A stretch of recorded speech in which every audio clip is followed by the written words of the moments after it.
Now I know Stargirl finished like a few months ago, but I've had too much to do and I didn't get to finish the season until like last week. But damn, wow.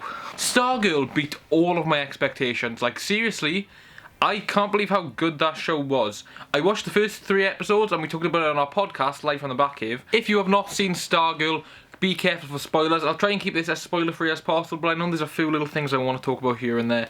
So yeah, just make sure you've watched it before watching this. Or if you don't care, then, you know, I don't care either. Compared to the other CW shows, Stargirl has a much bigger production just value. It looks a lot more cinematic than any of the other shows. Like, the other shows look like TV shows, whereas this looks like just a long movie, and it's really, really good. Especially the VFX, like you can really tell that, you know, like the Flash bought and like made their models back in 2014 and then went, yeah, we'll just use them for the next 6 years. Or the Stargirls had, you know, started fresh in 2019, 2020, and it is very good. The cinematography and the VFX have upgraded so much from other CW shows, like Pat's Robot Strike. Now don't get me wrong, it's not Hollywood movie blockbuster level, but for the CW, that's the best CG I've ever seen. The show really does kick off with a fucking bang with that opening JSA sequence, and then they're all just dying off. Spoilers, but I mean, I feel like if you're watching Stargirl, you kind of already know from trailers that the original JSA are gone. So yeah, the new JSA is very cool. I really like all the characters, and I do think they're really perfectly cast. Some of the acting here and there is questionable, but I feel like there's more amazing and really emotional acting than that is dodgy, so I feel like I can let that slide. Our Man is definitely one of my favourites. He's so fucking cool. The JSA is also great, but I don't really have as much of an emotional passion for them as I do the JSA.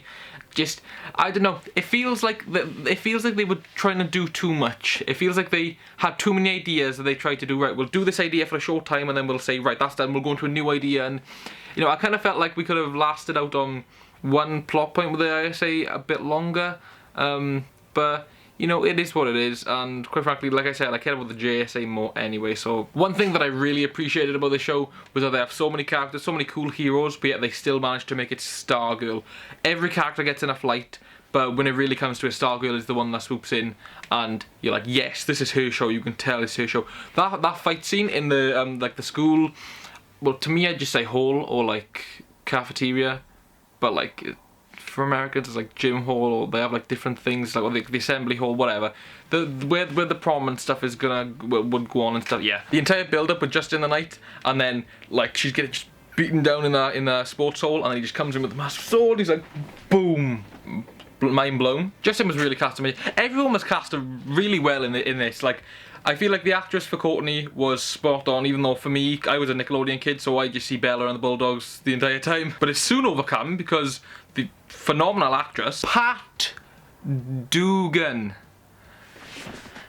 This is potentially the best character in the CW that I've seen.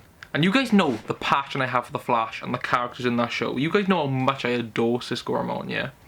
But Pat Dugan is one of I don't want to say my favourite character in the entire of the CW, like, DC shows, because I haven't really thought it out.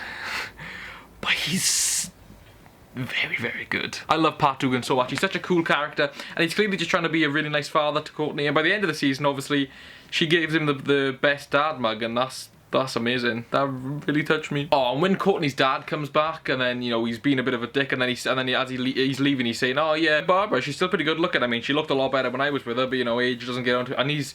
And we just get this beautiful moment where Pat, out of all of his, like, kind of, you know, trying to let the father be the father, because he, you know, he respects that, he just fucking knocks him into his ass and walks away, and he's like, bro, you fucking come back here again, yeah? You're just gonna be more than just a punch. And bro, that fucked me up. That I was like a kid watching Rock. Yeah, I was there. I was like, yeah. So I was ready for the scrap. It was great. But linking to that, the father episode was a killer. It really was. We see your father come back. It's not Starman, and then, you know, they're kind of reminiscing a bit, that having, you know, a decently good time, and then he's like, oh, so that amulet that I gave you, it's worth a lot of money if I have the both. So do you want me to take it, spend it on, you know, some nice things, and then, you know, maybe we can get you a room in a house with me and all that. And then she was like, yeah, sure. And then he just fucks off, and yeah, that leads to Pat's knock in the nose. Every death in this was really impactful as well. Like that in episode 3, that kid with the wand, I forget his name, but he's the magician, and his father's literally like a wizard. And when he dies, like, bro, we'd only known that character for 3. Well, the fun story. Anyone who watched the podcast would know this. The streaming service we watched them on ordered the episodes wrong. So episode 3 was listed as episode 1, and episode 1 was listed as episode 3. So we watched them backwards, and we just thought that we started off the show all regular, and then they were like, oh, it's a prequel episode, it's flashback. And we got to episode 1, and we were like, this is flashback again. This is quite suspicious. And then we found out we had watched them backwards, but that's the point.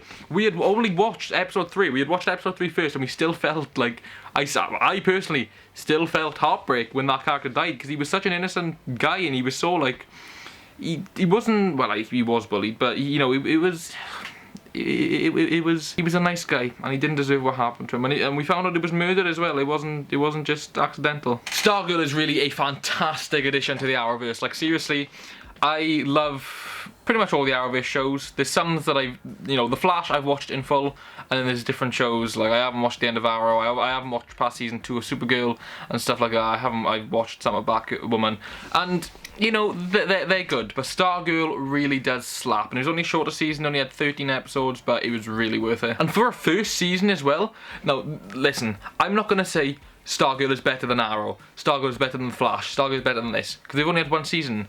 But if we're comparing Stargirl Season 1 to the Season 1s of all the other shows, Stargirl Season 1 is better than Supergirl, better than Batwoman, and better than The Flash Season 1. And that's coming from me. I fucking love The Flash, so like, if that's coming from me, you guys know you should watch this show. How would I rank the CW verse, the Arrowverse? I think I know, but just so you guys know, this is my opinion. If you don't like it, then tell me in the comments if you want. So, from top to bottom, The Flash, Stargirl, Legends of Tomorrow, Arrow, Supergirl, and Batwoman. I haven't seen Swamp Thing. I really should, but I haven't, and I don't think there's any other Arrowverse shows. I mean, I guess Lucifer is kind of an Arrowverse show, but also isn't. There's a new Superman and Lois show coming out. We got a good few shows coming for us, haven't we? But yeah, that's just my opinion on the ranking. That's my opinion on Stargirl as a whole. It is very good, and I really recommend anyone who hasn't seen it, or at least hasn't finished it, to watch it. Oh, and by the way, the biggest spoiler, time to pause, time to leave, time to skip if you want. Starman's at the end. He comes back and he's looking for Pat Dugan, and oh my god, he's alive and he's coming back. I can't wait. So what do you think of Stargirl? Let me know in the comments below. Thank you so much for watching this video. We upload every Wednesday and Saturday at 6:30 PM BST, and it's October. That means there's a lot of Halloween related videos coming very soon. Thanks for watching, and I'll see you soon. Goodbye.